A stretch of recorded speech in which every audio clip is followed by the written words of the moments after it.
Wow, man. Welcome, folks. I'm Black Dragon, and this is Black Dragon Biker News Network. No, it's not. It's not Black Dragon Biker News Network. It's actually the Black Dragon Roundtable. And here we have our guest for the roundtable tonight. We got Cake 1%er Nomad, retired from the Renegades Motorcycle Club. What's up, man? Welcome to the show, Cake. We have Tank from Brothers in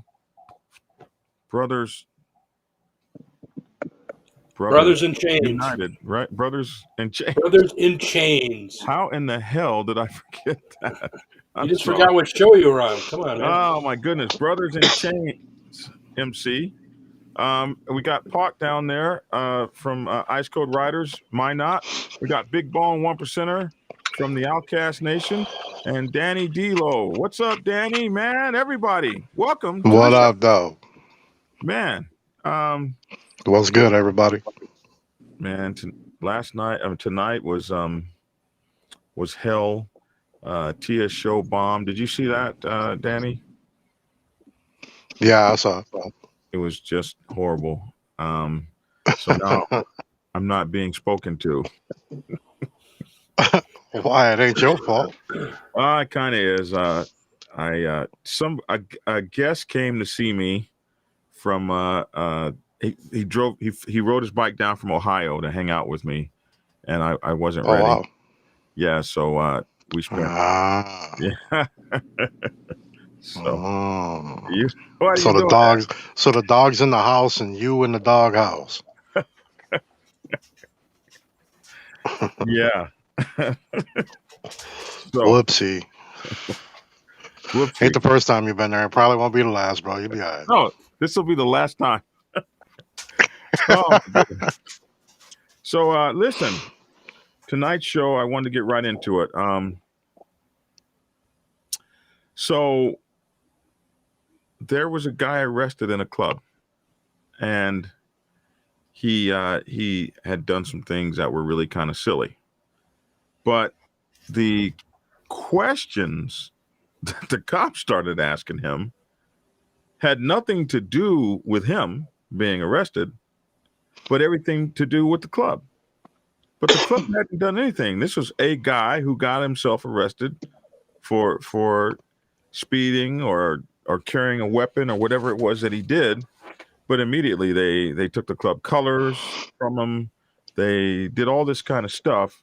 And the kinds of questions they asked him were just absolutely crazy, as though they were trying to fish out a case from no case at all. And it dawned on me, when you're doing a police interview, what it is that you should be saying in that interview and how should you conduct it. And I know a lot of people say, I don't talk to the police. I don't talk to the police.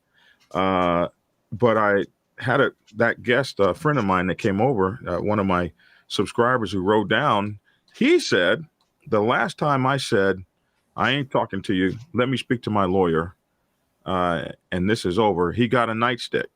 So let's talk a little bit about talking to the police.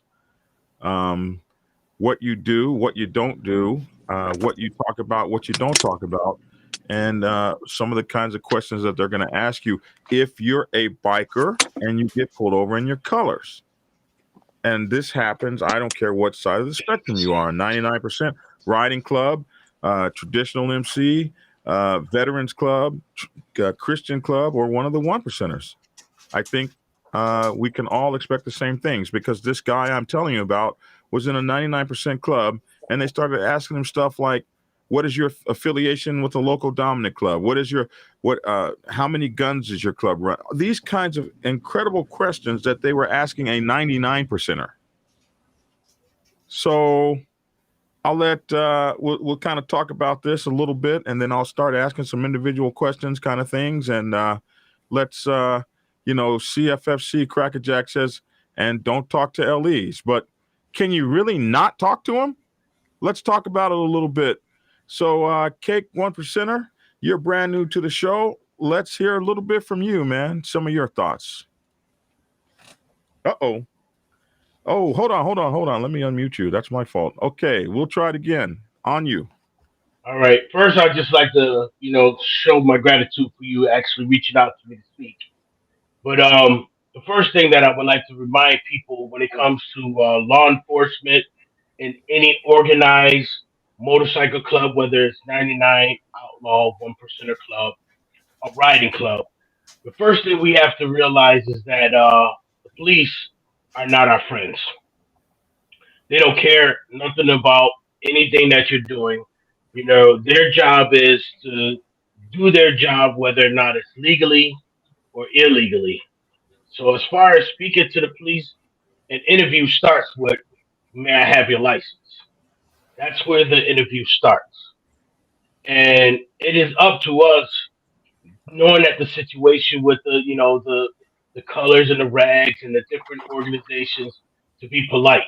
So yes, you have to speak to the police. We don't be assholes. It's all right not to, you know, go out and tell your whole life story, but it is nice for you to say yes, sir, no, sir, thank you. And if it goes any further, am I under arrest? Or should I have a supervisor to be called out?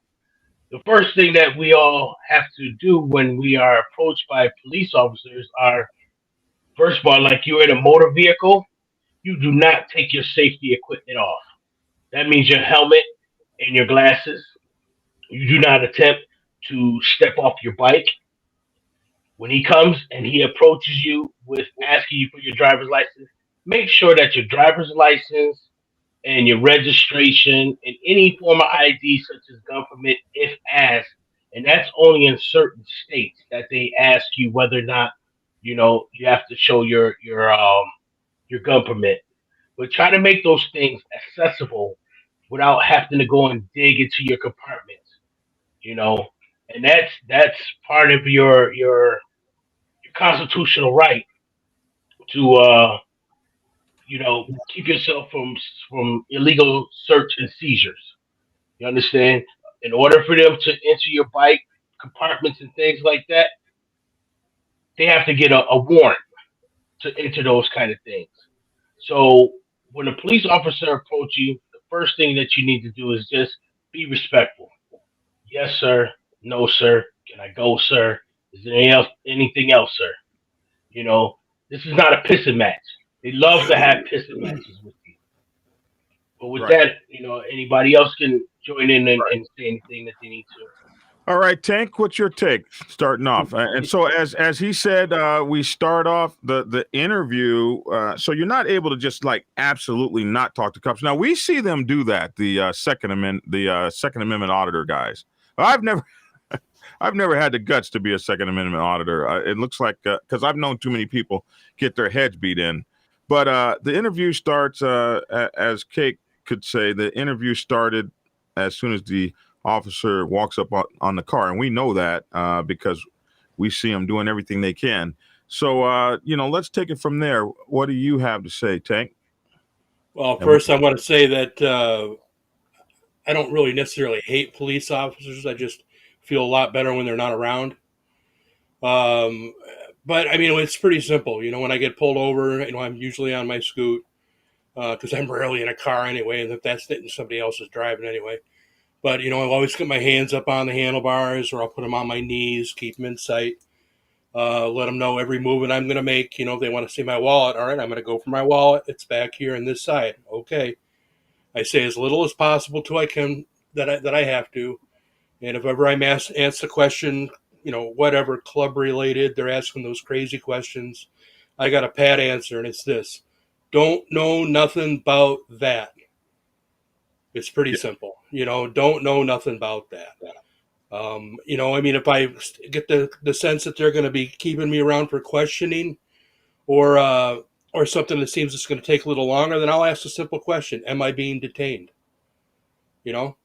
Okay, I'm not being detained. All What's right. important about that question? What's important about am I being detained?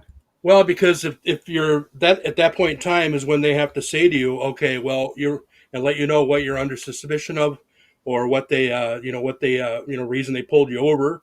If it's something beyond a traffic violation, they've got to come clean with some of the information that they're giving you, and at that point in time, you can determine you're being detained. Okay, well, then there's a reason for it, and I'm probably going to keep my mouth shut and go to the lawyer stage.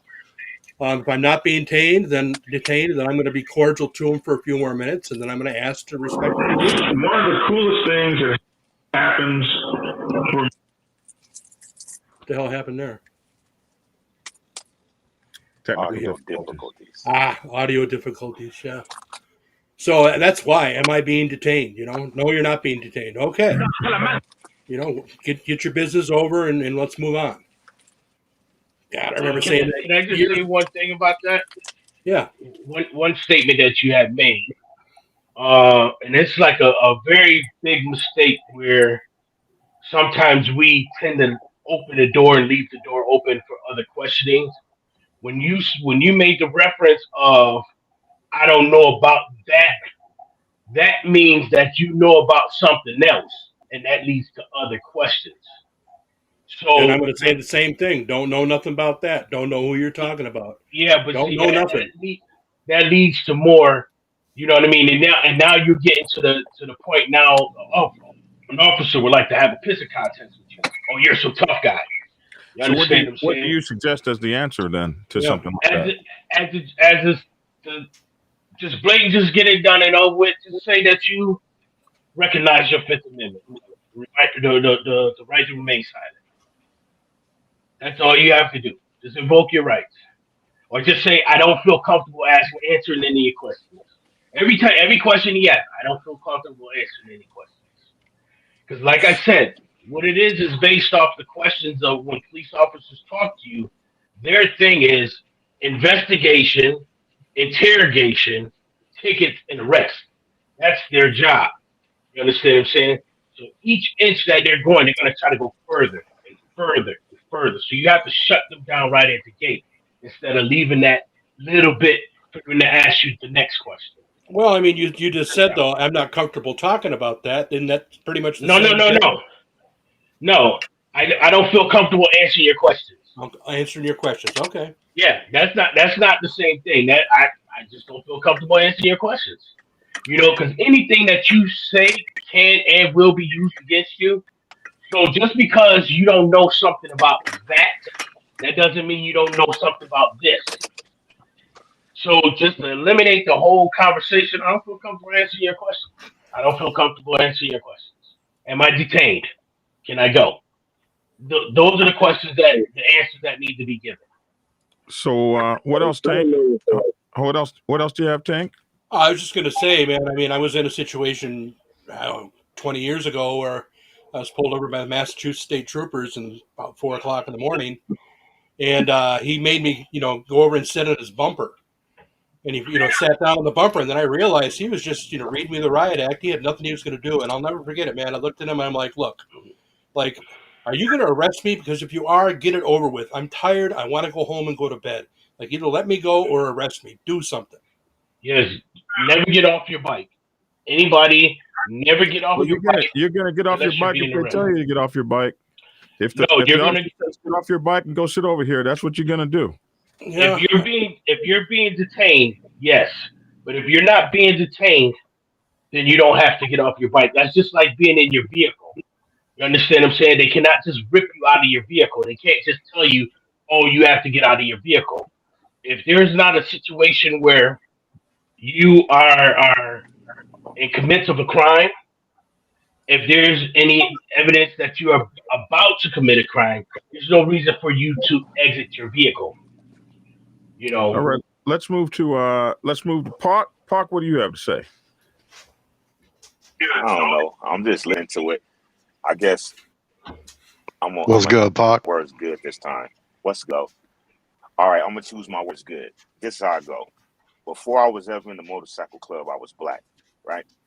Me dealing with the police is always the same thing. As you grow up as a young black man, I don't know about anybody else. What I can tell you from my experience, my grandmother, yes, when the police pull you over, tell them yes, sir. But as you get older, you realize you don't gotta say that shit. You don't gotta give people respect unless they give it to you. Now you throw on the added thing of throwing on your rags or your cut. Now, for me, I'm a black motorcycle rider, but first and foremost, I'm black. So what they get from me is how they approach me. I'm just not finna just bow down and say yes sir, no sir, because that's not who I am. We have incidents here where the police came up to me and tried to use my first name like he knew me and asked me to come talk to him. I said, nah, I ain't got nothing to say to you. You know, you can say whatever you got to say to me. You can say it to me in front of my club. But I'm not no superhero. I'm not trying to go to jail. But I have what is the word? I have a real passion about. I'm not just gonna bow down and submit because you have a badge. Because as we see now, this ain't the 50s and the 60s when people were saying bad things are going on and nobody believed us. Now we see the bad things that go on in our nation with the police department. Not saying that all policemen are bad, but 10 to 1, when you run into one, you're going to see some bad shit. There's always good cop, bad cop. That's the way it's always been for me. So if the police or when they have pulled me over, it's what's up. You know, you want to see my license, there you go. You want to see. Other than that, I don't got nothing to say. Give me my ticket, I'm beating it. I've been lucky. I haven't been snatched off my car, gave the riot act. But I think that, you know, like I said, me, it just strikes a chord with me with the yes sir thing because, man, that shit don't work, man. Give us respect when I'm talking about as human beings, talking about motorcycle riders. When the police pull you over, they barely extend that respect to you. So I'm not finna yes sir, no sir, nobody until I see what they own. And then if they talking to me, unless they call me Mr. Brown, I'm gonna be like, what's up, officer? You know what I mean? We got to get out of that mentality of if you give these people respect, they're gonna treat you right. Because it don't matter how much yes sir, no sir you give them. If they want to screw you over, they gonna do it. And that's what I got on that. All right. that's not the fact. Well, let's move on. We got to get everybody in first. Let's get to you, Bone. What's up, brother? Hey, a couple of things. So first of all, Mark, I love what you said. I hope y'all can hear me. We're having some audio difficulties today, but can y'all hear me all right? Yeah. Okay, good. So a couple of things. Mark put the words right out of my mouth. And, everybody said some good stuff. But anyway, so first thing, much like, you know, in Black families and Latino families, we learn as little kids. We have the talk among, and I was damn near 30 when I learned that the talk that we have and the talk that the white folks have, that's a different talk. They talk about the birds and the bees and, you know, kissing and the trees. Our talk is about what you do when the police show up or when they pull you over. Any of it. I knew this stuff when I was 6 years old.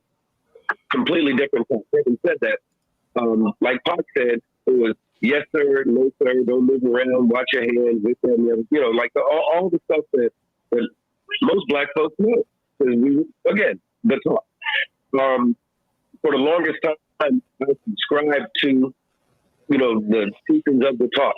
Yes sir, no sir, watch my tone, watch my attitude. I turn on my white voice so it's not to be less threatening and so forth. But let me tell you when that sort of ended for me. So in 1986, I was in uniform, off base. I was taking Zoo, and I got pulled over. Bone. Let's have you pull your phone closer to your mouth. Okay. Let's see how that works. Hey, how's that? Yeah, that's perfect. Okay, so I'm going to do the on the phone thing. Because, like I said, we're having technical difficulties. But anyway, I'll recap real super quick in case y'all didn't hear some of the stuff I said. But so 1986, I got pulled over in a car outside Camp Lejeune. I'm wearing my uniform, and I've got a girl who's not black in the car with me. The police don't like that. They explained that to me.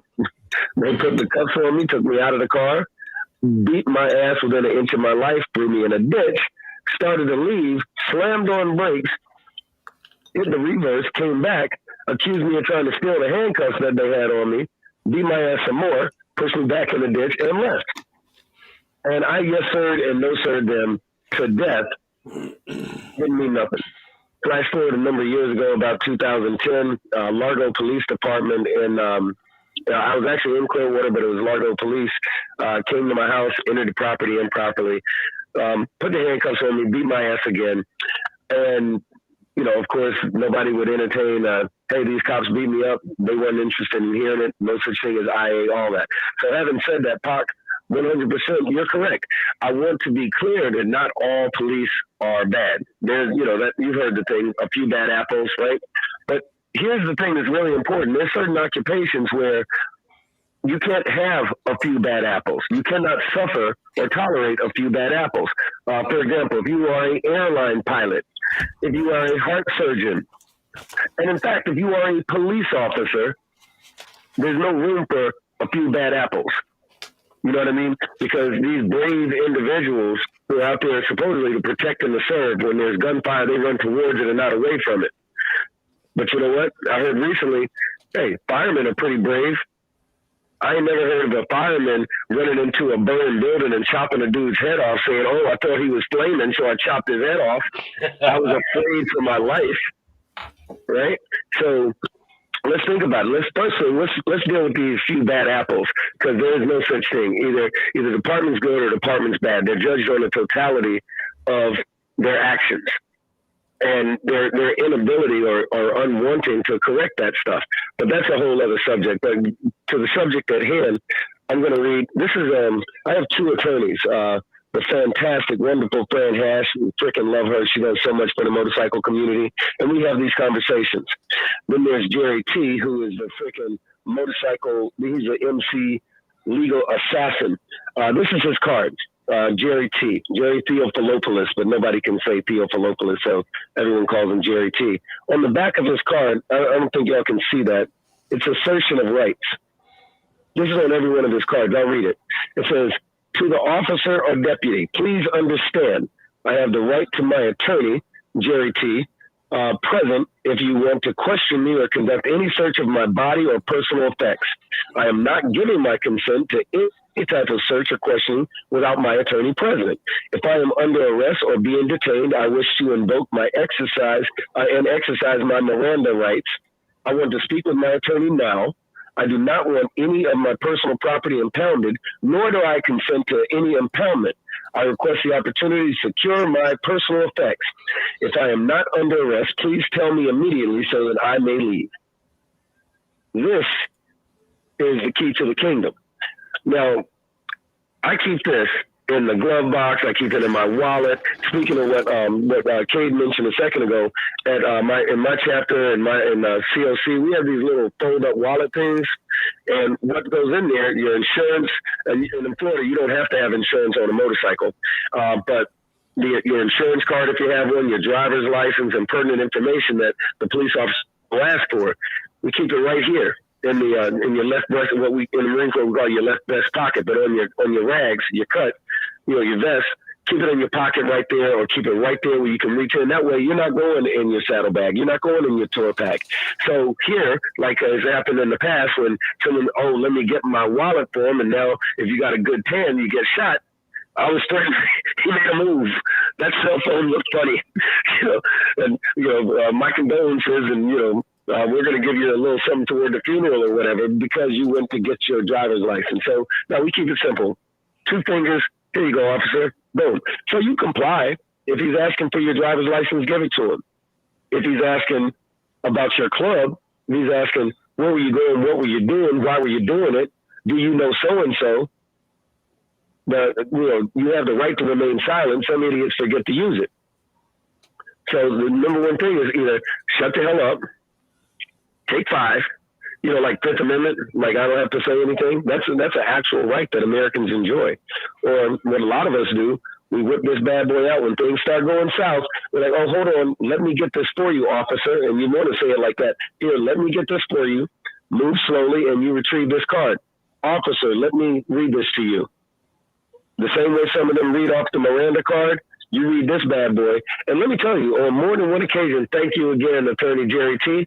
But on more occasions than I know how to count, when I whip this out, I'd say half of the time I got pulled over, they'll go, hey, is that Jerry T's card? And I'll say, yes, sir, it is. He's like, okay, save it. Here's your ticket, or get on your bike, have a good day, get the hell out of here.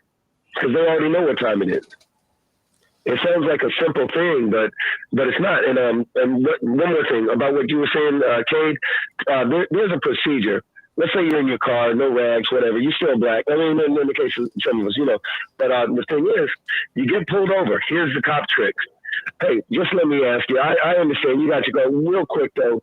You got anything in the car that might hurt me? Well, of course, knee-jerk reaction is you're going to say no. Well, you mind if I check? Let me take a look, see real quick. Yeah, that's cool, right? No. I can't begin to tell you how many folks get messed up with that. Right. Let me take a look, see. Now, you don't know whether that cop's going to drop something. You don't know if somebody else drops something. You don't know any of that. But here's how you avoid any of that. No. Read the card. I do not give consent to search. Of anything. My attorney said, I don't care if you don't have an attorney. The answer is, my attorney said, and shut the hell up. You ever seen First 48? All them guys on First 48, how do they catch 99% of them guys? Is this move here first? Think about it. That's what I know. But, yeah, man. So I say all that to say this. Over a lot of years, a lot of folks, both on the Diamond side, on the OMC side, and God knows, between Fran Hash, the fantastic attorney, and doggone Jerry T, there's a whole lot of folks I know who are walking around free and have received some considerable compensation because of the fact that those two, they fight for these bikers. Because as bikers, if somebody beats your ass or they charge you improperly or they try to jam you up, which, believe it, please believe me, that happens all the time. One of the best words of advice I ever got was from a certain 1%er years ago. And I had a lot of things going on, and I was good buddies with my lawyer at the time, and still am. And he said, look, man, he says, just remember, he goes, cops do their job. Their job is to lock you and anybody else that they want to. Their job is to lock you the hell up and throw away the key if they can. Right. Your job is to stay the hell out of jail because you can't ride a motorcycle in jail. And I'm like, wow, he put it in the simplest terms, like I'm a 5-year-old. I'm like, wow, that's true. You cannot ride a motorcycle in jail. Go figure. So I guess I want to stay the hell out of jail. But it's a fact, their job is, and by the way, the other part was, which my daughter actually said this recently, and it's extremely true. Someone told her recently, she works in a motorcycle shop where they make patches and that kind of thing. She designs and does all this real cool stuff. And there was a thing, someone wanted to come in there with a back to blue thing. She didn't want to do it. And they go, well, why not? Why not? And she explained much of the conversation that we've had today as to why it was that she's not interested in making a back to blue patch. They wasn't back in the blue one. They was, but did you see on January 6th, the guy beat up a cop with a back to blue back patch on? That was just the definition of ironic. But anyway, my daughter wouldn't do this whole back to blue patch thing. And what she explained was, the guy said, well, I admit the system is broken, but all cops aren't bad. And she said, and here's the deep part. Check this. My daughter said, the system is not broken. The system is doing exactly what it's designed to do. It's just that now everybody's kind of seeing it. All right. I appreciate you there. Bone. Danny? What up? So one thing I'm going to do is break a few hearts here. I can promise you and testify that it ain't just a black thing. Because I grew up on the west side of Chicago. I've had my cars tore up. I've been beat. I've been falsely accused, arrested, and lineups, all kinds of BS. So trust me, I feel it. Secondly, when I get pulled over, I keep it pretty simple, man. The minute I get pulled over on my bike, when I have my rags on, or even now, the minute I get pulled over, I put my hands like this behind my head and I just chill, wait for them to come, and then let them tell me I can put my hands down. So then I'll put my hands on the bars. I like Big Bone. That card you got, I got one of the same cards from one of my lawyers. And if they ask me any, I, here's the thing, man. I get a little annoyed by this new fad of am I being detained and all these questions. Like, I mean, I get it, you know what I'm saying, but I've never said that once in my life in any encounter I ever had with the police. That's just me, though. Um, but yeah, I got that same card, and if they start asking me any questions besides why were you speeding or whatever the reason is for pulling me over, I'm quick to just hand them that card and say I don't answer questions without my lawyer, officer. Sorry, and just hand them the card. And I got nothing to say after that. Call a supervisor if you got a problem with it. You know what I mean? But that's pretty much where I keep it. I mean, here in the Midwest, I mean, we all know it's kind of different in different states and different areas. Here in the Midwest, for me personally, I haven't been harassed too much when I had my rags on and shit, and I wasn't 1%er, so I didn't really get messed with too much. But yeah, of course it happened. You know what I'm saying? And I kind of judge my interaction with the police on how they approach me. If dude approaches me with a fucking dickhead attitude, then yeah, I'm not gonna be cool. You know what I'm saying? Most of the time, especially when it's involving a diamond club, if the cops walk up, most of the time they don't even really want to deal with you much. But when they do, they're pretty polite. They're pretty cool. They know. And you know what? Like my man Cake said, all these guys in the 1% clubs, 99s, or whatever club you in, don't catch that attitude with the police, man. Because when that cop walks up, I promise you, the cop already knows what he's gonna do with your ass before he even gets to your car or your bike. Right. That's right. You're basically gonna direct this interaction the way you want it to go. You know what I'm saying? So when he walks up and you got this attitude, am I being detained? I ain't got shit to say, blah, blah, blah. Believe me, cops don't like that. So now you done caused the situation for nothing. You know what I'm saying? So, hey, hold up. I'm talking, dog. You had your chance, bro. Okay. Oh, okay. Sorry, homie. I didn't interrupt you. Much love and respect, bro. I ain't trying to step on no toes, but keep it real. So yeah, I mean, that's just the way I look at it, man. There ain't no sense in having no attitude with the police. There ain't no sense in being ignorant. But I mean, you can't let them punk you just like anybody else either. You know what I'm saying? My biggest thing is I'm a man before anything, so I'm gonna treat you like a man accordingly. If you step up to me and you act like, one of my biggest pet peeves is when a cop is like, "Well, today's your lucky day." Bro, don't talk to me like that. You talking down to me like you're above me, bro. And believe me, I can put you below me real quick. Don't let the badge fool you. Some of us ain't really afraid to go to jail. So it's just, I catch an attitude over that sometimes. But besides that, yeah, man, I just, I keep my card like Big Bone said.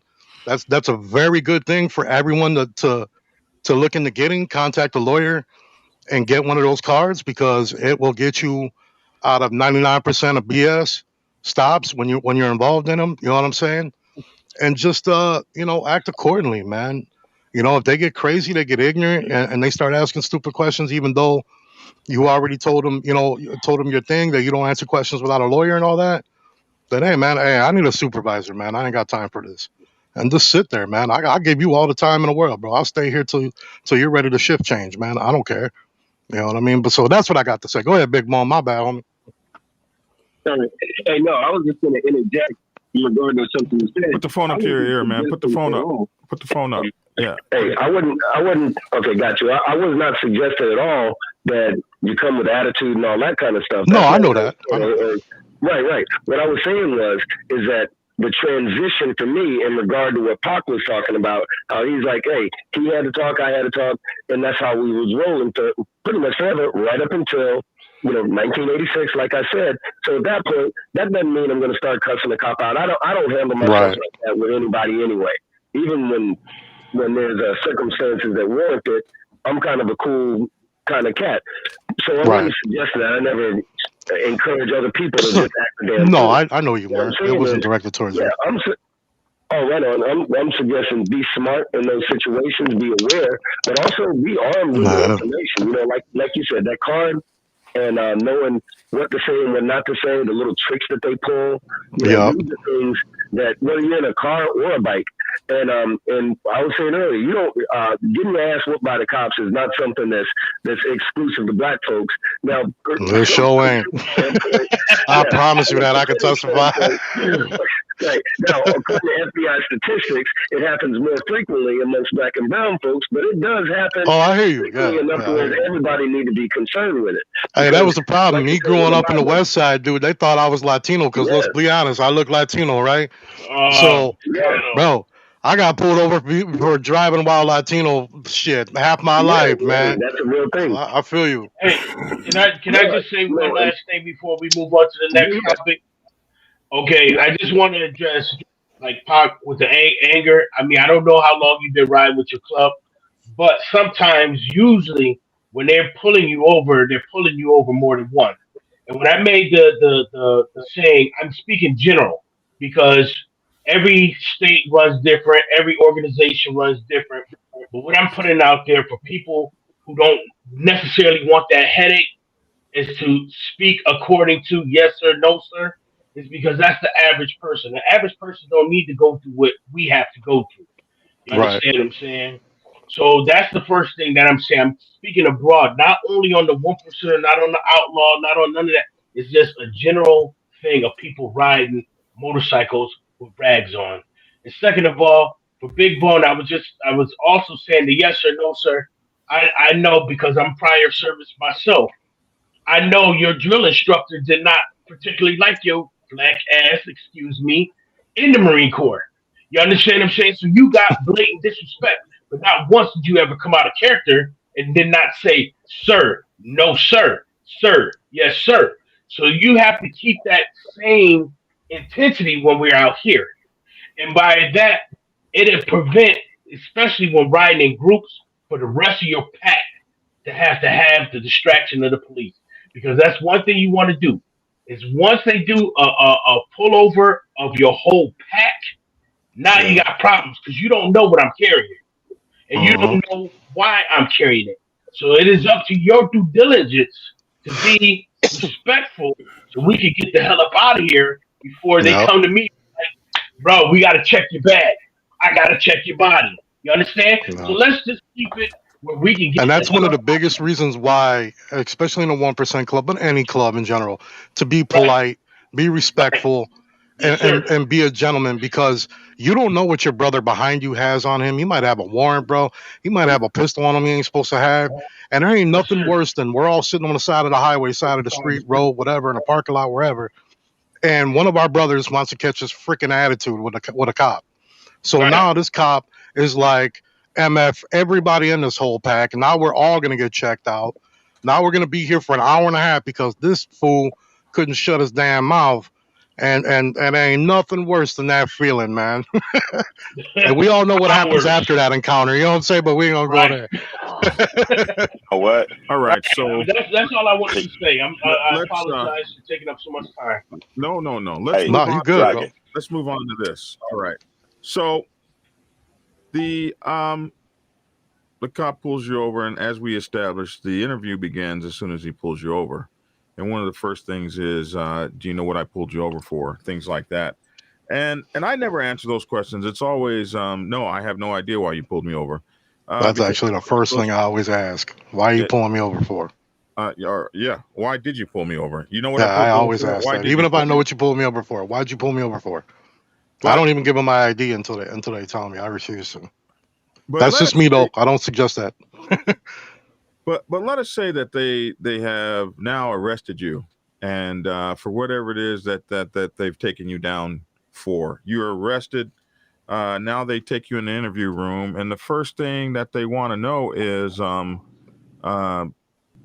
You guys, let me just take 1 second out to shout out to Fast Harleys Only for hollering in. You guys, always like to say hello to my fellow creators.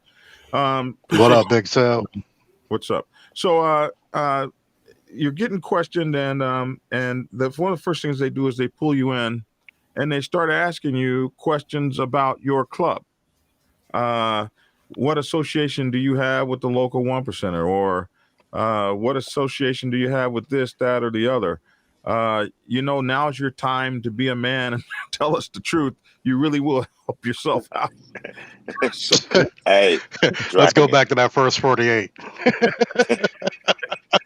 All right. By the way, I can't watch the first 48 no more because I'll break a TV, bro. I get so damn mad. Like, man, dude, you just told on yourself, you stupid ass, man. Like, hey, bro, I get too mad. Man. It's this is the time to help yourself if out. you just tell us, it'll be a lot easier on you. Man, screw you. I'm still going to court and I'm still going to jail. Kiss my ass. I ain't got nothing to say. Man. So let's take that scenario for people that don't know. Like, how do you not know in this world? What? But you don't. Listen, I talk a lot, and a lot of guys are actually green, especially on the 99%er side.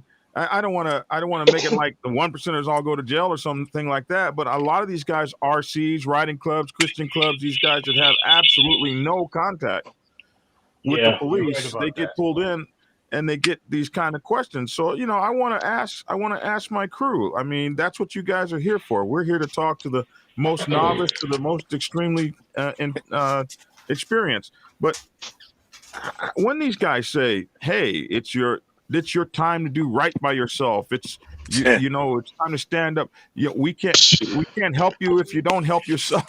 All these kind of things.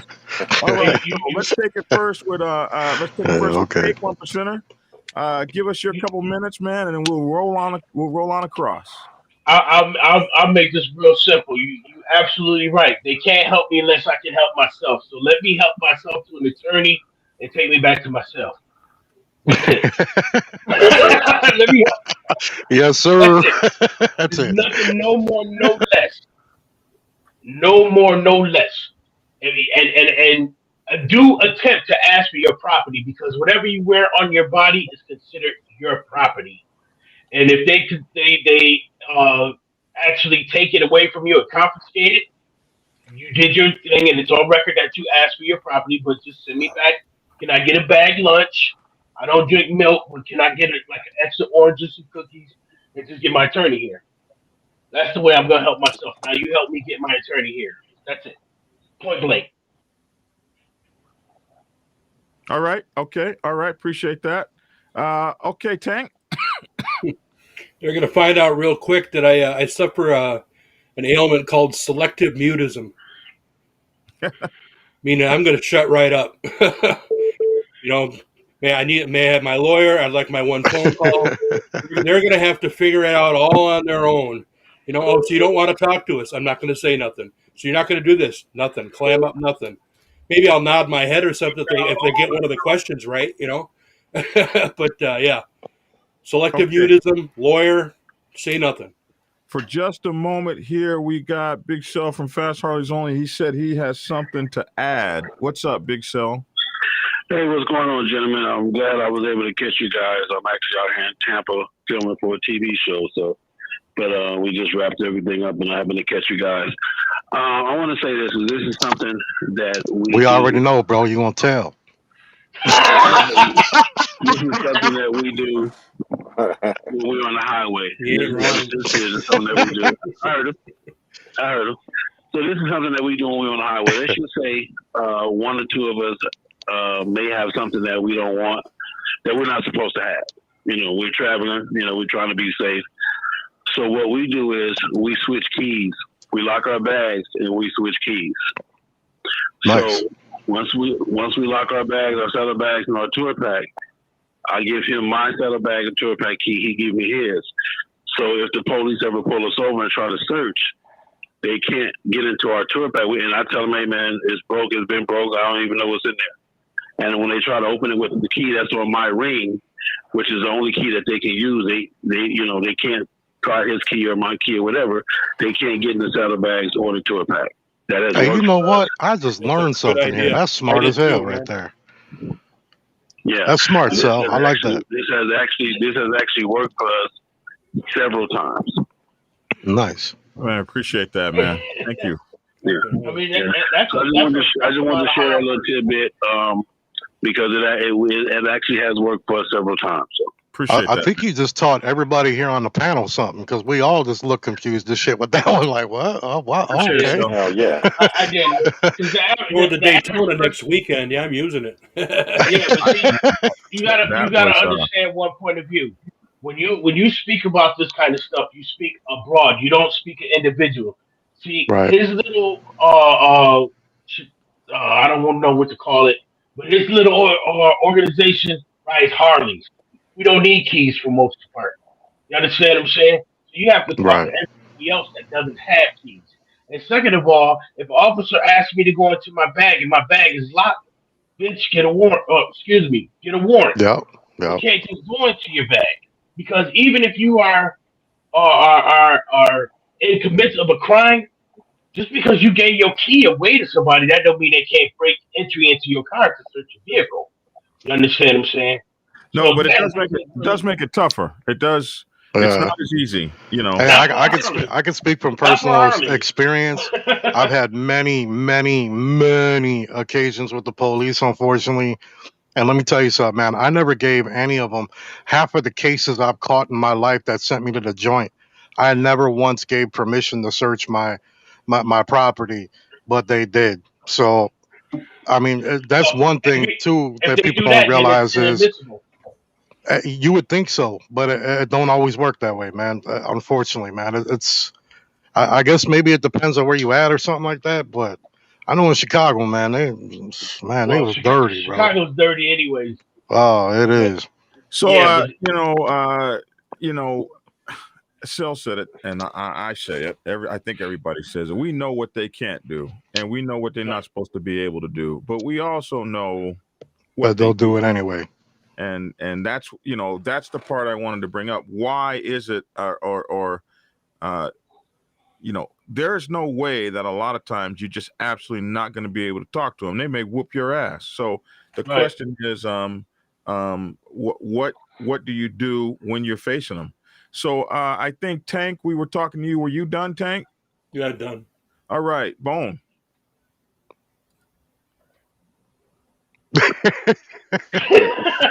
Yeah. So, We gotta wait a minute. y'all hear me? Yeah. Yeah, we hear about. I was gonna say, first thing, Danny, speak for yourself when you say everybody on the stage learned a thing and and all of us. I wasn't even on the camera right then, so don't include me in that. We'll not do Right this. on. But anyway, but no, I guess what we're saying, the rest of the stuff is just like this. It's a systematic. It's a system. Let me try this shit in English. I gotta shake it off. Y'all know what I'm talking about. Anyway, there's a system that's put in place. These cops spend a lot of time and energy training on those interactions. What they actually the contacts. Like how many contacts do we have with the general public in a certain sector, in a certain county, in a certain state this year or this quarter or this month or however it is that they do it. They look at an aggregate number of encounters and then they look at the demographics. The reason that that's important is because these officers, good, bad, and indifferent, practice on how to get the result that they want. So much like Cade was saying a second ago, we have to have an understanding of what we're going to do. Now, much of what we were talking about earlier was individually. Like if I get pulled over on my bike or if I'm driving my car and I get pulled over and all of these things ensue. Of course, it's a completely different understanding when you are riding with your club.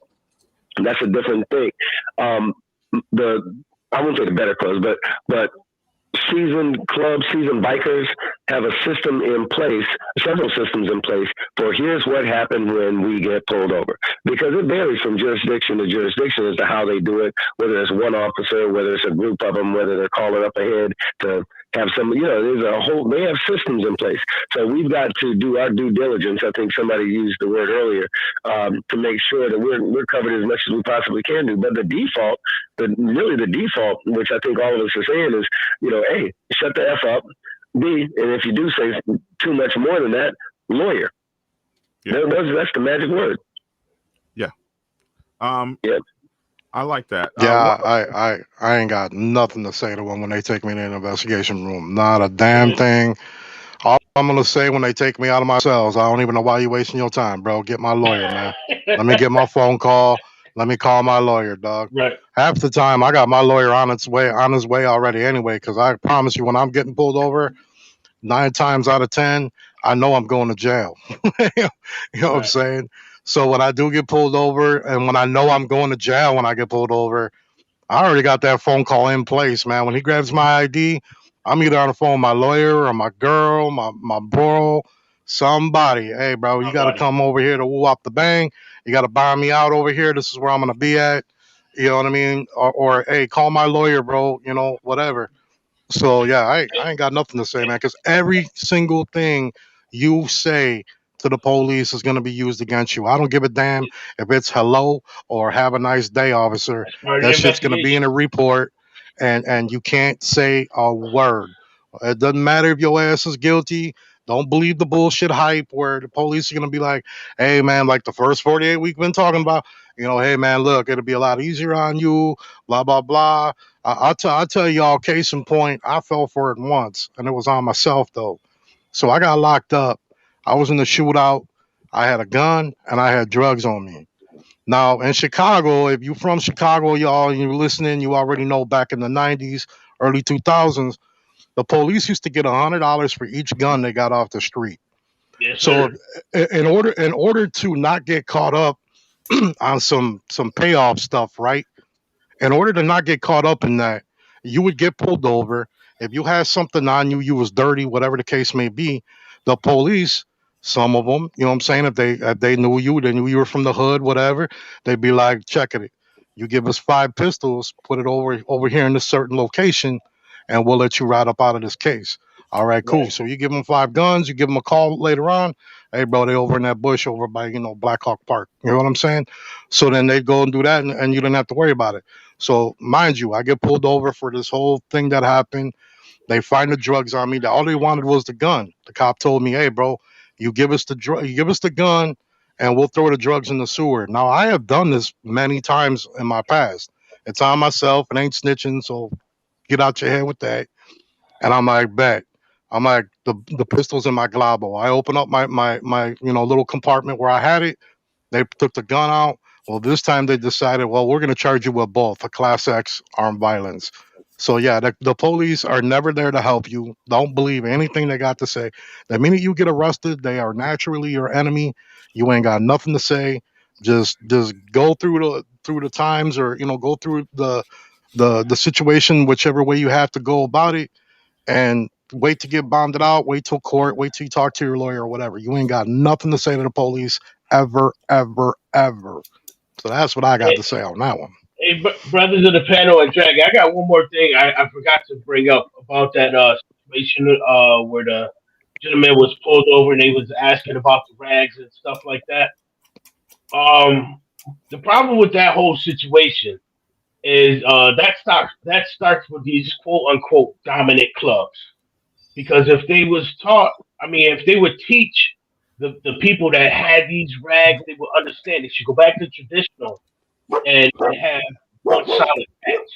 So Right. now, when you see these getting pulled over wearing these three-piece patches, they don't know who you ride with. They don't know if you ex mom and Z. They don't know if you mom and pop. They just see three-tier patches, and usually what Right. that is looked at as outlaw or one percenter. That's Yep. why the question of what club are you affiliated with comes into play.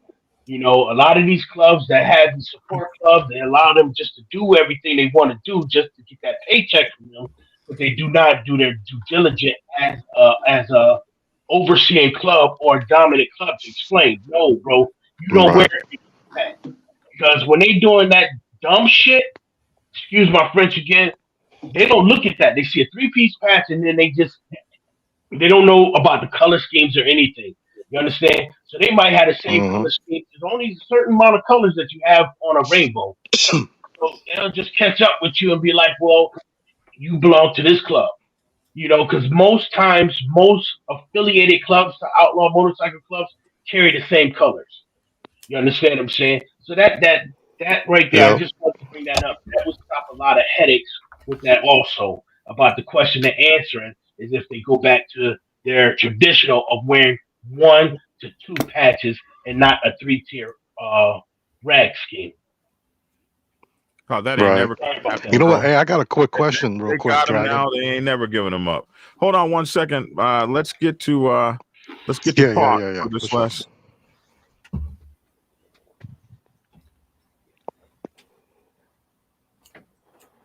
Uh-oh. Can't hear you, Park. Park. Can't hear you. We can't hear you, Park. Park, come off mute, man.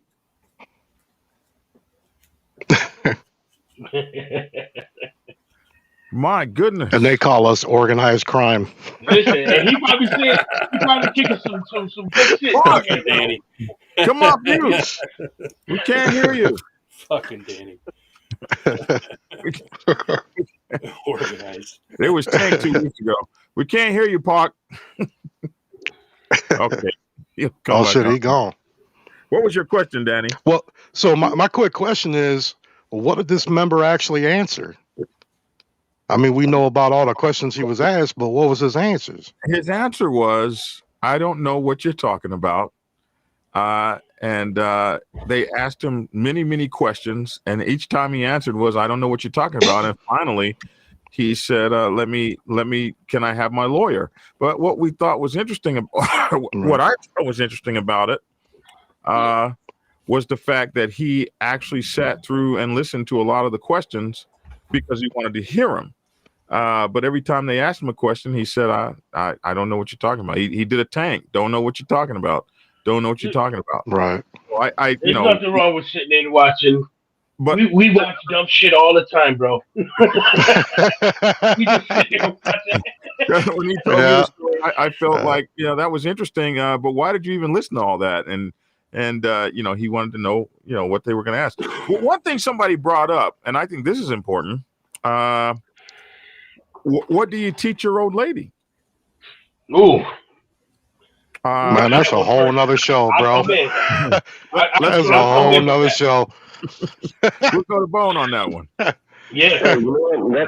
That's a great question. Yes, sir. So what I can say for hours, speaking in the plural a little bit, man, it's like a wonderful, not as bad as boot camp, but let's just say that before somebody's old lady is gonna put those rags on her back and jump on that bike or be at the place or whatever like that, she's going to be pretty well advised and indoctrinated to the ways of this MC world. Because a lot of people think that these old ladies are just here to wear some fishnets and look cute and party it up. And yeah, that's true. But there's so much more to it. So to answer the question, the old ladies are going to understand real, real well. And in fact, even better, I think, than some of the brothers in these clubs, they know how to shut the hell up. They're conditioned to do that anyway. When it's time, hey, you shut up. Then the part two is be of assistance to that brother and to the brothers in that chapter and to the brothers in that nation. That might mean a variety of different things, but in regard to police interactions, a lot of the old ladies are the best. They're the best.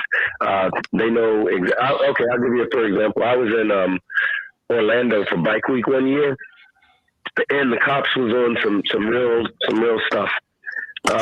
They rolled out several different agencies as we were actually just going over to get on the bikes.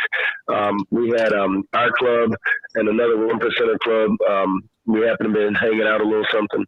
We were getting ready to leave, and these officers from all directions came like it was they were invading Normandy or something.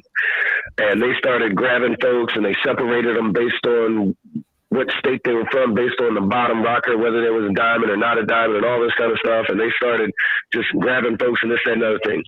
And without speaking out of school too much, the old ladies, with the blink of an eye, went into action. I literally saw several motorcycles, chicks jumping on bikes that didn't belong to them, rolling the hell up out of there. They threw their or whatever they had in their purses, threw them in there, and they rode out. You know, and the thing is, though, is that as a result of their quick thinking, it created less of an opportunity for the police to just be as difficult as they were trying to be. They actually still charged. There was a brother who had a firearm on his person. His wife was 10 feet away at his bike where his wallet was, where it had his driver's license from a different state and his concealed weapons permit, which my state, Florida, and his state enjoy reciprocity. So his concealed weapons permit was good in both places. They would not allow him to walk 10 feet to get it. They wouldn't allow her to walk 10 feet to give it to the officer. They would not accept it. So they arrested him and did everything in the whole wide world, wouldn't give him a bond and all this kind of stuff. Long story short, Jerry T, that Jerry Theophilopoulos that I mentioned earlier, got all the stuff thrown out. But when I tell you that they pulled every dirty trick in the book to say that this man did some of everything. Oh, he pointed a weapon. He fired a weapon. He beat somebody with the weapon. None of those things were true. And of course, all of it got thrown out. But during that occasion that I'm talking about, a lot more of that would have went on had it not been for these old ladies and these POs doing their thing. So shout out to the POs and amen. Shout out to the POs. Yeah, we like to say that these old ladies are a reflection of the brothers. So if you got a good, strong brother, chances are his PO is going to be squared away. Now, if that brother's a knucklehead, then so is she, 9 times out of 10. Right. Man, I appreciate that. I really do. That's cool. Yeah, we hear you, Park. We with you. Okay, yes, sir. I don't know what's going on. All right. I was out here at work. Give me a recap real quick. What was your question, man? Your final thought on the last question was when they pull you into the interrogation room and try to talk to you. That was the question, remember? Oh yeah, that's easy. You don't say nothing. That half the time. It's like I tell my kids, our last name is Brown. It means 2 things. We can do anything, ain't nothing impossible. And the last thing, we ain't here for telling. So we ain't got nothing for you. And I just wanted to take a minute to say, my phone was tripping earlier because I'm out here at work, but I was listening to the brother talking. I want you to understand, I'm not angry, right? When it comes to dealing with police, I'm never angry. I'm always even keeled with everything, but there's certain things that I don't allow myself to do as a man. Like you spend your whole life, you taught to be timid and be less than what you are, so you don't get taken to jail or you don't get roughed up. You know, we're taught that as men from a young age in my family, and I think that every black man in America is, you know, shuffling and all that. Once you become aware of who you are, you don't conduct yourself like that. If you've done something wrong, yeah, have an attitude, be straightforward, but you deal with people how they just so happen. I'm pretty straight with mine. What do you need? Here's the item. If I've done something wrong, cool. If not, then I'm going to beat it. So take my cavalier attitude as being angry or any of that. It's just at a certain point in time, you learn. You know what I'm saying, what you're going to allow and what you're not going to allow. That's the best way I could say it. But in the interrogating room, you ain't got to say because they put us in there whenever they think something wrong. And it's like, we got nothing to say, man. You do this all the time, there's nothing for us to say. Because 1, ain't here for telling. And 2, actually do your job. You know what I mean? Your job is to catch criminals and my job is not to be a criminal. And there you go. Yeah, I like that. And I do have to say, yeah, that's always been my model, Talk. It's your job to catch me and my job not to get caught. Well, that's not what he said. Not at all. Well, that's what I'm saying, motherfucker.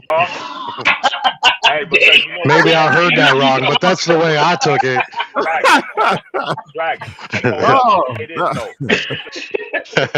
It's a cold situation.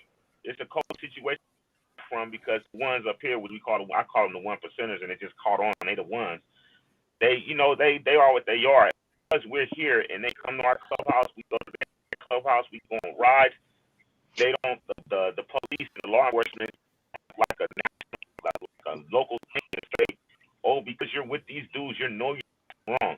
Well, if I'm doing something wrong, catch me and do it. I want to be Lex Luthor and Arch Freeland from DC Comics time in this little bitty town before I get caught. It's just that. Can I just ask a question? Pop, if you don't mind, where are you from?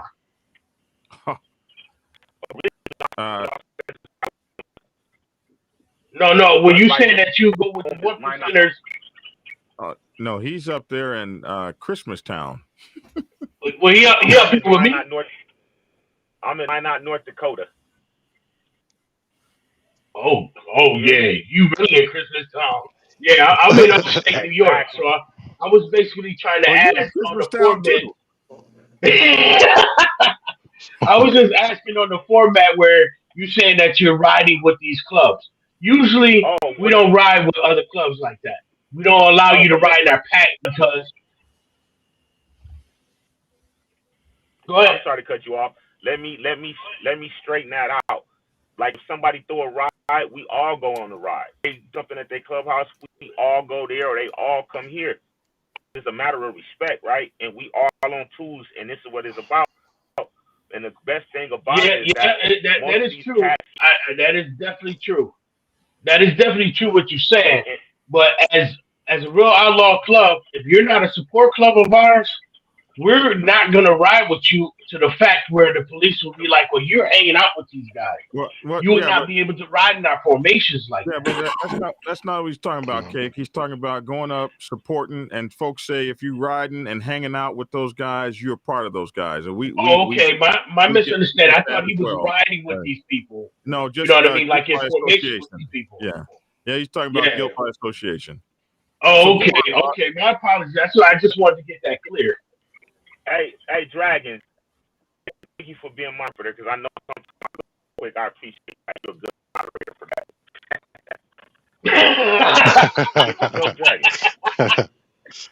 that. We hear you, Pac. We hear you. Okay. You know, one thing I gotta say, Pac, your audio is so bad right now. I don't know what's going on. Your phone done froze. I don't know. Yeah, my bad. All right, so we're at an hour now. So I think we've was that Pac? Hey, one thing I wanted to say real quick, if y'all don't mind. Like my man Cake just said, like he's from upstate New York or wherever. One thing we all got to realize too is, most of the time, all the quote unquote, I hate saying this, but outlaw clubs.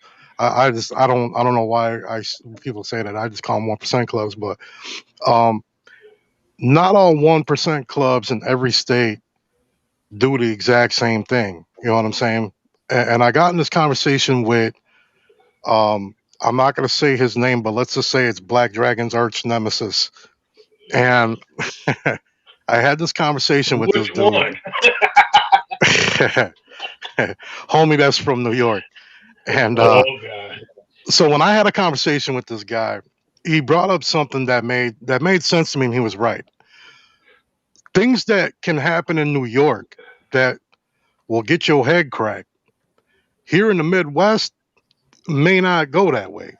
And the same vice versa. You know what I'm saying? You can do something here in the Midwest that'll get your whole ass whooped in New York. But out here, that's how we do things. You know what I'm saying? So sometimes you got to keep that in mind because it ain't always the same in every state. Right. You know, maybe the ones out by Pac, you know, they invite everybody to ride because there ain't a lot of clubs in the area. You know what I'm saying? Right. Like in New York, here in the Midwest, in the cities, you got 1,000 clubs out here. So that's exactly, Cake, you're absolutely right. That's exactly how it is out this way when it involves a 1% club. If you don't support us, you're not a support club of us. We're not inviting you. We don't even want you at our clubhouse. We don't even want to talk to you because we don't trust you. But that's I just wanted to say that real quick. So you know what I mean? But Danny, let me just interject on the last thing that you just said, and I For sure. believe Bone will be able to follow behind me. There is a difference between an outlaw motorcycle club and a 1% club. Do not get those two mixed up. By far, you understand what I'm saying?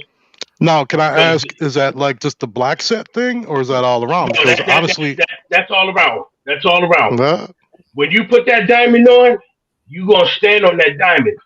You understand what right? I'm saying? You gonna give your life, liberty, and freedom for that diamond. I held my You know diamond. what I Believe me, mean? I know. But No, I but feel you. Maybe it's a as far as territorial thing too. Because here in the Midwest, we've no, never really. it's not a tutorial. It's No, all across the board. I'm saying as far as everybody I've been involved with around my area, we've never called each other outlaw clubs. It's a 1% club. It's a diamond club. No, but Danny, But there are that's just A what I've diamond heard. club. A diamond club has a diamond. An outlaw club that doesn't have a diamond is not a diamond club. You that's right. understand what I'm saying? You can't Right, mix right, those two up. And outlaw clubs, no, we're not taking no respect away from them. They do handle their business on the road. But the right. fact of the matter is, I go where I want, and I'm about that life to stand on that. You understand what I'm Right. saying? I'm not huffing nothing. I'm not But you asking know for something, permission. that's I'm a going, and that is that's the another difference between the 1% and an outlaw club. that's Right. another Hey, video, hey, and we can Tank, actually do that. have you Yeah. ever heard that around by us in the Midwest here? No. No, See, there. okay, so I'm not the only one. Thank No, God, because I was like, it's not a I don't black want to look white like an type thing. asshole here, There's a but difference between I've an never heard outlaw that. club and a I'm not 1% saying club. that. That's just a lot of miseducation. Right? No, Go no. ahead, Bone. Could be. Go ahead, Go Bone. ahead, Bone. Hey, I was just gonna say to see if I can clarify it a little bit because I understand what all of y'all are saying. So here's what happens. You know how you can take if you own a 357 handgun, you can load it with 38s and it'll shoot just fine, or you can load it with 357s and it'll shoot better, right?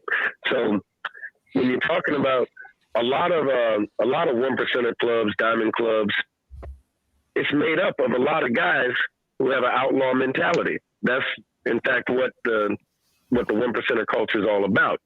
Nobody started off on day one as a 1%er.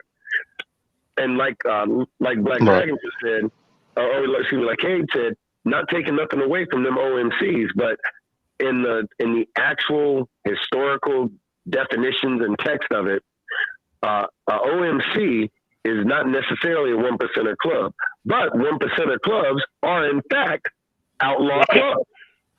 So it's semantics here, but there is a differentiation between the two.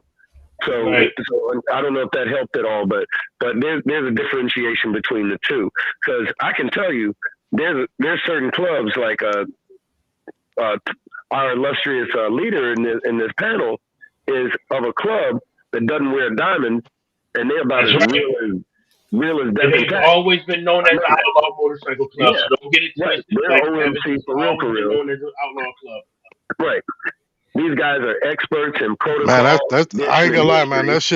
That's crazy to me. That's crazy to me. Because to me, a 99, you a 99. You ain't an outlaw unless you're wearing a diamond in my book. That's just where I'm from, though. I'm not taking nothing away from the 99s, but you know what I mean. A 99 is not an outlaw club. Right. I Exactly. agree. I agree with that. But the way he just explained it, kind of put it like like your club, for instance. Like no disrespect to your club, but you know what I'm saying? Obviously, yeah, your club's known to handle their business. But I've never looked like this. Let me explain to him like if he's a drinker. Do you drink? Who, me? Danny, do you drink? Do I drink? Yes. Yeah, a little bit. I don't know where that play in here, but let's hear it. You know about your liquor. So what's the difference between a cognac and a brandy? I don't know. I don't drink that much, man. Okay, well, let me explain. All cognacs are brandy, but not all brandies are cognacs. Okay. And that's the same difference between an outlaw club and a 1%er club. We are all outlaws, but we are the 1%ers. We are that 1% that's going to stand on it. And usually when it comes to outlaw clubs and 1%er clubs, outlaw clubs are usually like regional in their own little area because it takes some getting into to be able to jump states. And, You understand what I'm saying? Right. and some of it is geographical because Yeah. you'll have there's certain kind of diamond clubs. There's diamond 1%er clubs, and then there's diamond clubs that are not 1%er clubs. Then they're not a diamond club. Well, it just Right. depends because if you are in California. California, We already talked about that. if you're in Texas, even so. Let's not do that tonight. Let's not do I don't know that. that. Yeah. Hey, I apologize. I'm not trying to disrespect anybody. No, Maybe no, no, I just no. didn't know something, but It's I could just just the speak for the education. Midwest area, Yeah. and No, I'm sure you can't- Tank could you can't agree. You can't speak on the Midwest. Let's do that because as the a Midwest let's do has that as a whole other beaches show, and baby. all that. it's a good show. Let's do Well, that I'm as gonna a speak whole on the nother Midwest show. because I'm from there, but Yeah, let's do that as a whole nother yeah, show. that's a whole other show. Yeah. Because Please we're already do. at an hour 15 minutes on this one. So yeah. So Danny, we'll talk and we'll come back and do this as a show because this is gonna be good. Alright. I love That's it. gonna be next weekend's show. Yeah, let's do it next weekend. I don't have Yeah, a I'm with problem that. it. Hey, Cake, it was really good meeting you and talking to you. Bone, always good to see you. Tank, what's up, my man? Later on, man. Thank you everyone for being here. End the show. Can I end the show? Wow. Hey man, hey, really what was it told to me? I'm a host, so it's my show too. Thank you very much for everybody being here End and that watching. show, Danny. End that show. Damn. Go ahead, baby. Wait a minute, this guy Gio the Great. If he need to get in contact with me, I'm free at any point in time for any kind of questions and answers. And he has a question that he wants to ask because he's kind of confused. So give him your email address, Cake. Okay, my email address is ssgtbizchocho@gmail. You can call me with any questions, and you can even ask Dragon to drop it off for you. And hold on. Give me this again, because hey, there's Pac. What up, remember all that? Let me. What is it? SS. What is it now? S is in Sam. S is in Sam. G is in George. T is in Tom. B is in boy. I is in Ivan. Z is in Zulu. C is in Charles. O is in Ocean. C is in Charles. H is in Hector. O is in Ocean @Gmail. All So right. y'all that don't know, bizcocho means cake, but a lot of people can't say it, so we just call me Cake. Sergeant Biz Cocho. Sergeant Biz Bizcocho @gmail.com. That's right. See, look, the dogs are in the show for your ass too. How you like Oh, he said get off. that? Everybody's stepping on BD today. No, that's all right. Poor guy. Oh, we appreciate everybody. Let me do a final wrap up if I could. I just want to say, Tank, you're in my area, brother. I've been trying to get with you, but this was a crazy weekend, and when I can get you on the phone, I'll tell you all about that. But I'm gonna get at you because you're in my neck of the woods right now, so I'm definitely gonna plug in with you. You should have my number. I got it. I got it. I was pounding the ground. And hey, if anybody wants to get at me, you can check me on Facebook or Instagram or any of that. Hey, I'm still waiting for Bone to call me like from 4 weeks ago. So. And just let Gio know that he can just leave me his phone number. I'll call him. Hey, I'm on my email and I'll call you. Bone FFO at what? Gio wants to talk. He said it's too long. And Instagram is Bone FFO. And the email is bone.outcast@gmail.com. But y'all get at me. I love the questions and so forth. A lot of people get at us about questions, show ideas, any of that. Man, y'all get at me. It might be related to the COC. It might be about this biker shit. But I'm very available. All right, I lied. I'm not available, but I'll answer email or inbox, whatever. All right, great. Get at me. All right, folks. It was a pleasure meeting all you guys. It's a pleasure meeting y'all all. Hey, it was a pleasure meeting you too, Cake. Welcome to the show. Thank you. Cake 1%er. Appreciate you, Tank. Love you as always, man. Thank you for being on the show. Big brother, man. Love you. Thank you for your great patience. You know what I'm talking about. Thank you for being on the show. Danny D'Lo, I love you too. A little bit. That shit you did to me with the pedicure. I don't give a damn if anybody on this panel love me. Hey, let me tell you what. shit you did with me about the pedicure, bro, that was wrong. That was wrong. Hey, Okay. hey, Hollywood put me up to that. All right, Hollywood put me up to that. You- And by the way, you know what? You surpassed me on TikTok, so you're not allowed to even mess with me no more. Now I need you to give me a shout out. I haven't surpassed you on TikTok, have I? Have a Yeah, nice you night, have. guys. You got like 100 more than me. Oh hell! All right. Yeah, I wouldn't be yeah. nowhere You without your shout out. You shouted me out, and I appreciate ain't you, that a man. bitch? I shout you out and you get bigger than me, man. What part of the game is that? Well, I'm gonna shout you out. We're gonna hold each other up, my brother. We're gonna hold each other up. For I sure, love you, bro. man. Thank you so much. Thank you, Love Cake you One too. Percenter. And you Hey, know, thank you so much. Cake, one time we're gonna have to tell them about our association, how we got together, because Oh God. God is a Hey, powerful thing and can move powerful things. And for this to be happening like this, it didn't have to be. So I'm very glad to have you. I'm not admitting to no crime. It was awesome I'm a having you on the lawyer. show, by the way, Where's Cake. my card at? No, man, I swear, man, it's been a long time coming, and I just appreciate just the opportunity just to come on here. There's a lot of things that need to be straightened out and set correctly. And like I said, I have 40 years behind me. You know, I was born into this. So, you know, it wasn't that I just had the prospect. I was born into this through my family that Right, actually brought it up here to New York State. So, like I for said, sure. let's get it together, man, and please invite me again. I'm open anytime. Anybody hit me on my Oh, my you Gmail. definitely gonna be here next weekend for sure. Just give me a Right, phone Dragon? call, man. Yeah, yeah, Oh, for real? Oh, yeah. for sure. You're Oh definitely man, on where's next the weekend. Y'all brought this We're up. we're So gonna dig we're gonna dig a little deeper into this OMC 1%er.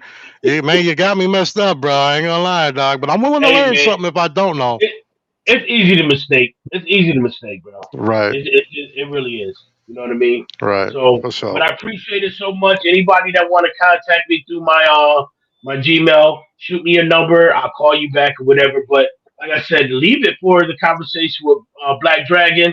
You know what I mean? Because whatever you have to ask him is probably a definite show-stopping topic.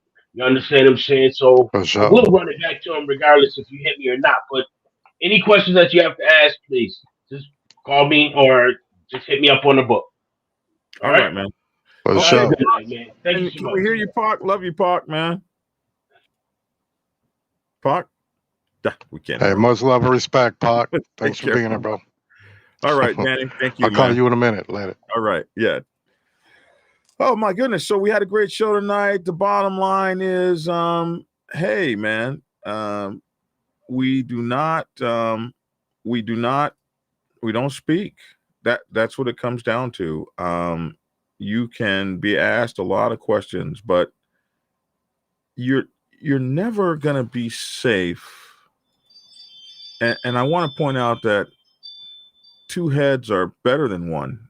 And when they're questioning you about various things, they're in the other room putting their heads together, and they come in, and you're never going to be as smart as they are. You're not going to be as smart as you think you are. You're not going to be as sharp. And the one thing that I have is when a young man that I knew, um, this master chief that I was in the Navy with, his son uh, was involved in a situation where a little girl was killed in San Diego County, and his son was about 15. She was about 12, and it was a situation where it the police early on thought it was the three boys, her brother, and his two best friends, which were the one of them was the Master Chief's son. And so the Master Chief, not being very sophisticated at the time about that sort of thing, told his son, "Hey, you go on down there, and we've got nothing to hide. You go talk to him." And that he didn't go with a lawyer or anything. His son hadn't committed a murder, so he sent his son down to talk. And that led to like 14 or 15 hours of interrogation of this 15-year-old boy. And I believe later on he was arrested for murder. And it turned out that they found a homeless man in the area of that town who had blood on him, and they confiscated his clothes. And later on, that blood turned out to be the blood of the little girl. And I don't know if that case was ever solved, but the police had so much misconduct that a judge later on said, I have never seen this much police misconduct and how they treated those boys and told them they wouldn't feed them or anything, and the kind of questioning and all the stuff they did to them. And it was horrendous. That the way they, and it was so bad that the master chief actually went and got a damn law degree. Learning this whole situation, he went and got a law degree to learn how to protect his son, and they wound up eventually years later suing and winning millions and millions of dollars. The importance of it to me was this. You just don't know the calculus. You don't know the agenda. You don't know what they're trying to prove. And they are human beings. So they can be just as guilty of misconduct as anyone else. So the best thing to do is you have the right to remain silent and you have the right to an attorney. And those are two things that you should exercise, because those are going to be the best damn things you have going for you while you're trying to protect yourself. And anytime police question you, they are taught, somebody said earlier, they're taught to be probative in their answers, in their questioning. They have suspicious minds. This is what they're taught in the academy: how to be suspicious of anything, how not to trust anyone, and how to keep digging and digging and digging until they find something. Or in some cases, or in many cases, maybe even invent something or fabricate something. It has happened before. It could happen again. And what you don't want it to do is you don't want it to happen to you. So you have the right to remain silent. Exercise that right to remain silent. You have a right to an attorney. Exercise that right to an attorney and protect yourself. And that is the best thing you can possibly do to anyone. As Danny D'Lo can say, thank you all much for watching, and please subscribe. You can also catch this video on Danny D'Lo Show. It's Danny D'Lo on YouTube, and Danny D'Lo, we want to give him a shout out on TikTok as well. And I just want to be, I'm just so thankful to Danny, because I had 36 subscribers 15 days ago.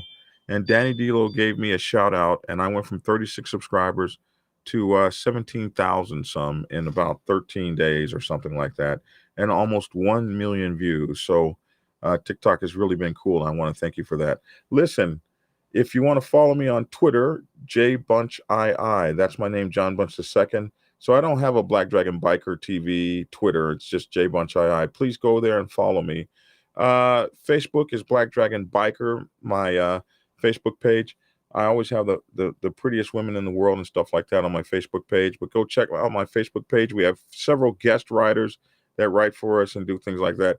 If you want to donate to the cause, PayPal, JBunchII, and I know I'm old, John Bunch II. JBunchII stands for John Bunch II at AOL.com. And AOL.com means you're old, because I've been with AOL for about 30 years, I think. So JBunchII at AOL.com. I'm not giving up that. I pay $4.95 a month for that email address. And they've made thousands of dollars off of me over the last 30 years. But that's my email address. If you want to donate, Cash App, we need your donations. They help us out. They help us have all this cool gear and everything. So Cash App is $Biker Prez, Prez. Or if you want to go and subscribe to our Patreon, it's Black Dragon National President, which used to be the name of my show before I changed it to Black Dragon Biker TV.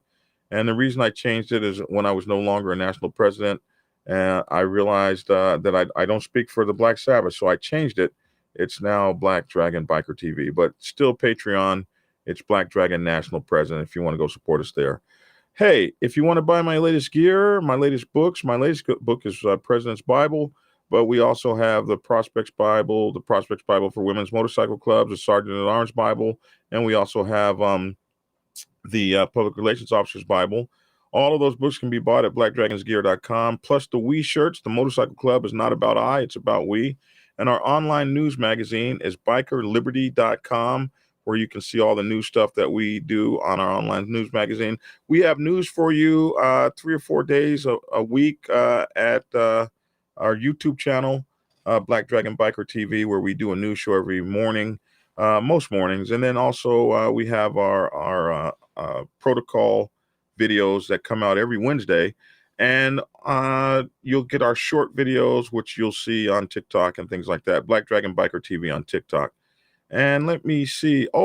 Finally, you can get us simulcast, and our simulcast is over on Spreaker, where we have the Dragon's Lair, Lair, a place that you sleep, the Dragon's Lair, Motorcycle Chaos.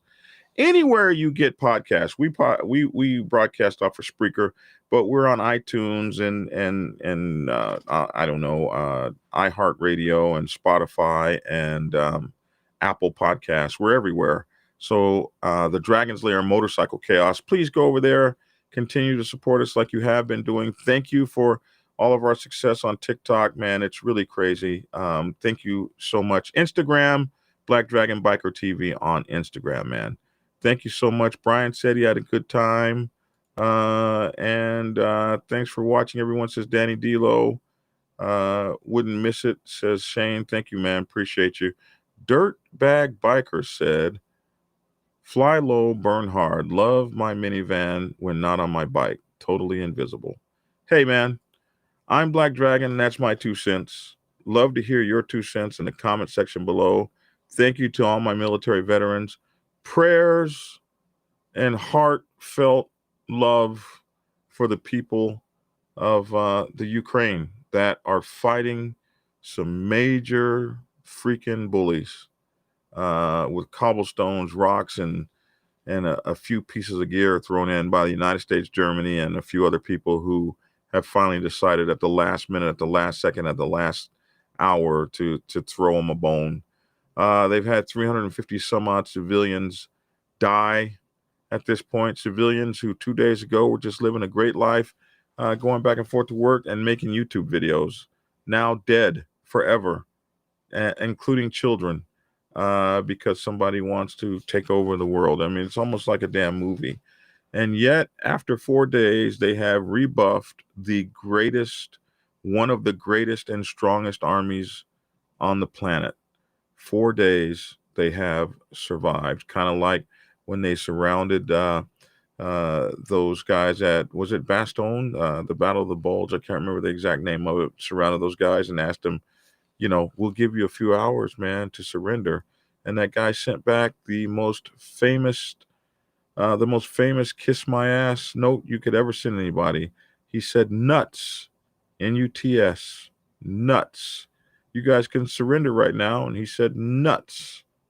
And that's what those guys in Ukraine said, nuts. You guys take care. Much love. And be so thankful for the freedoms we still have in the United States of America and many parts of the world where other parts of the world don't. That's my 2 cents. Thanks for tuning in. Get skinny. And of course, get the book. Prepare yourself to take the helm as president of your mighty motorcycle club by delving into the pages of Black Dragon's newest book, The President's Bible, Chronicle 1, Principles of Motorcycle Club Leadership. There you will learn to advance your skills in applying the 14 scientific principles of leadership similar to those taught to officers in the United States Naval Service. Available in hardcover, paperback, and ebook. Get yours today on Amazon, Kindle, or order it at your local bookstore. Order your autographed copy from blackdragonsgear.com. Be the best motorcycle club president you can be. Get the book.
Tardé